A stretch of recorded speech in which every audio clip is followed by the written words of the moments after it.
அன்பார்ந்த நேயர்களே, வாருங்கள். இன்னைக்கு தினமும் மனமும் நிகழ்ச்சியில உங்களுக்கு கீரைத்தண்டு கூட்டு பண்ணி காமிக்க போறேன்.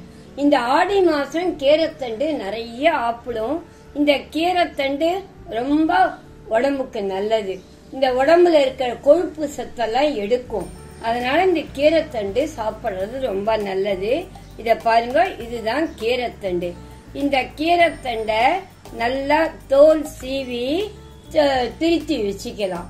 திருத்தி வச்சுட்டு அப்புறம் குக்கர்ல வேக வைக்கணும். குக்கர்ல வேக வைக்கும் போது வேர்க்கடலையோடு சேர்த்து ஊற வைக்கணும். அது ஊற வைக்கச்ச நான் உங்களுக்கு அதை காமிக்கிறேன். கீரைத்தண்டை நல்லா அலம்பி திருத்தி வச்சுட்டு இருக்கேன். இந்த ஒரு கீரைத்தண்டு தான் உங்கள்கிட்ட காமிச்சேன். அதுக்கு நல்லா ஒரு பிடி வேர்க்கடலை கையால எடுத்து ஊற வச்சிருக்கேன். வேர்க்கடலை பச்சை வேர்க்கடலைன்னா உங்களுக்கு ஊற வைக்க வேண்டாம், அது இன்னும் நல்லா இருக்கும். அப்படியே உரிச்சு வேக வச்சிடலாம். இது கொஞ்சம் காஞ்ச வேர்க்கடலையானதுனால ராத்திரியே ஊற வச்சுட்டேன் நானு. இப்ப இது ரெண்டுத்தையும் குக்கர்ல வேக வைக்கலாம். கொஞ்சம் எண்ணெய் குத்தி எல்லாம் இப்ப வறுத்துக்கலாம். எண்ணெய் கொஞ்சம் குத்தி இருக்கேன். இப்ப இத என்னென்ன சாமான் வறுத்துக்கணுங்கிறத காமிக்கிறேன். இதுல இந்த உளுத்தம்பருப்பு வண்டி கொஞ்சம் கூட இருக்கணும். இப்போ ஒரு ஸ்பூன் உளுத்தம்பருப்புன்னா அரை ஸ்பூன் கடலைப்பருப்பு, அரை ஸ்பூன் தனியா எடுத்துக்கணும். இப்ப முதல்ல இதோ இந்த தனியா போடுறேன். தனியாவும் ஒரு அரை ஸ்பூன் தனியா. இந்த தனியாவுக்கு அப்புறம் இந்த கடலைப்பருப்பு, உளுத்தம்பருப்பு கூட போட்டிருக்கேன். உளுத்தம்பருப்பு, இதோ மிளகு, மிளகு ஒரு 1/4 ஸ்பூன் மிளகு, மிளகா ஒரு 10 மிளகா போட்டிருக்கேன் நான். அது உங்களோட இஷ்டம், காரத்துக்கு ஏற்ற மாதிரி. எப்போ நான் சொல்வேன், அவாவா காரம் வேணும்னா இன்னும் கொஞ்சம் கூட போட்டுக்கலாம். இதுக்கு வெந்தயம் வேண்டாம் இந்த கூட்டுக்கு. இது வெந்தயம் இல்லாத நம்ம இத வறுத்து எடுத்துக்கணும். இது பெருங்காயம், பெருங்காயமும் போட்டு வறுத்துக்கணும். பெருங்காயமும் போட்டு அப்புறம் கொதிக்கச்ச கொஞ்சம் பெருங்காயம் போட்டுக்கலாம். அப்பதான் கூட்டு வாசனையா இருக்கும். இப்ப இதெல்லாம் வறுத்து எடுத்துக்கலாம். கொஞ்சம் லேசா செவந்ததும் இதுல தேங்காயும் போட்டு வறுத்து எடுத்துக்கணும். தேங்காயும் கொஞ்சம் ஒரு சின்ன கப்பு துருவி வச்சுருக்கேன். இப்ப இது கொஞ்சம் செவந்ததும் அதோட அதுவும் இது பண்ணிக்கணும். இப்போ இந்த தேங்காயும் போட்டு வறுத்துக்கிறேன். இப்ப பாருங்க, இந்த செவந்துருக்கு. இந்த தேங்காயும் போட்டு வதக்கி வச்சுக்கிறேன். தேங்காய் நல்லா வதங்கினாதான் உங்களுக்கு உடம்புக்கும் நல்லது.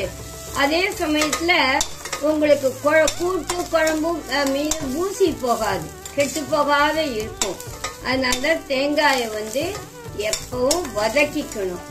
சிலத கரமதுக்கெல்லாம் நீங்க அப்படியே போடலாம் தேங்காய. இந்த மாதிரி குழம்புக்கு கூட்டுக்கு இதெல்லாம் பண்ணும்போது தேங்காயை நல்லா கூடவே வதக்கிக்கிறது ரொம்ப நல்லது.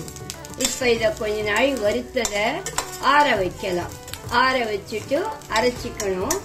இதுக்கு புளியும் அவாவா புளிப்புக்கு தகுந்த மாதிரி இது பண்ணலாம்.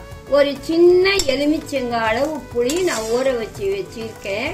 இது அரைச்சிண்டு அதுவும் வெந்ததுக்கு அப்புறம் காமிக்கலாம். இப்போ கேஸ ஆஃப் பண்ணிட்டு, இப்ப எல்லாம் வறுத்துண்டாச்சு.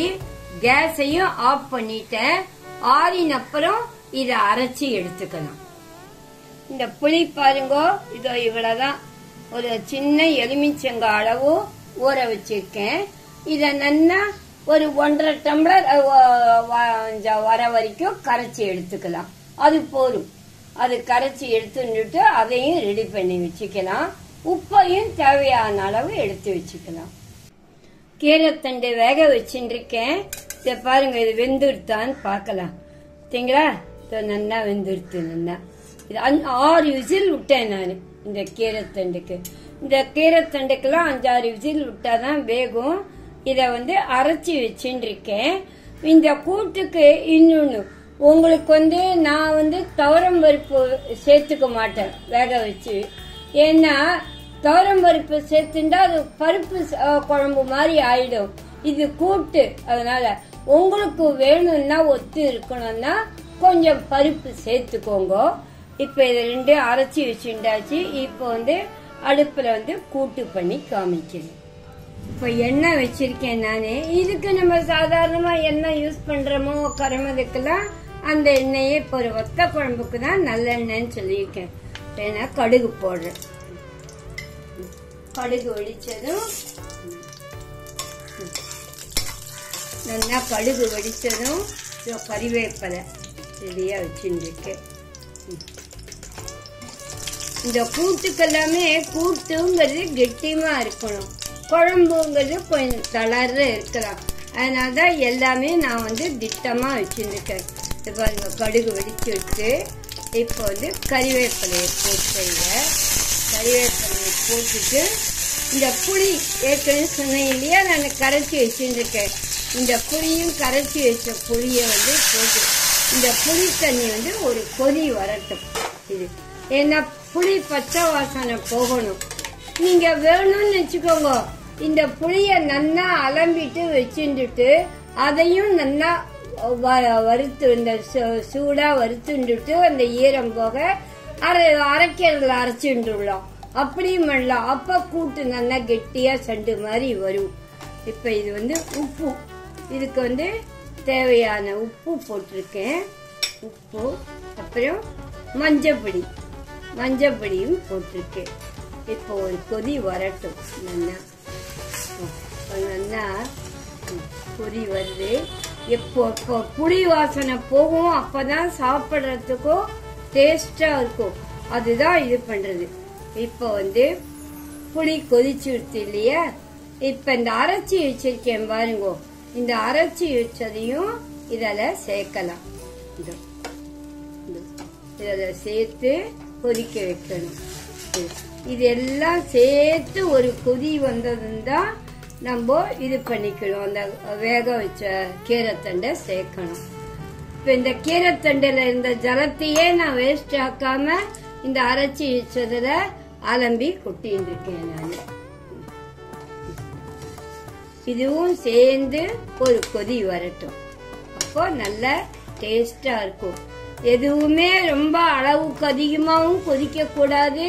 இது ஏன் முன்னாடி புளி தண்ணி இது பண்ணேன்னா, இது அரைச்சி விட்டதுல ஏற்கனவே வறுத்துன்னு இருக்கும். அதனால அது நல்லா இருக்கும். கொஞ்சம் போட்ட உடனே எடுத்தா கூட நல்லா இருக்கும். புளி தண்ணி அப்படி இல்ல, அது பச்சையா கரைச்சி வச்சுன்றதுனால தான் கொதிக்கணும்னு இது பண்ண. இப்ப இத கொதிச்சு விட்டு இப்போ இந்த கீரைத்தண்டு வேர்க்கடலை அதையும் போட்டு கொதிக்க வைக்கிறேன்.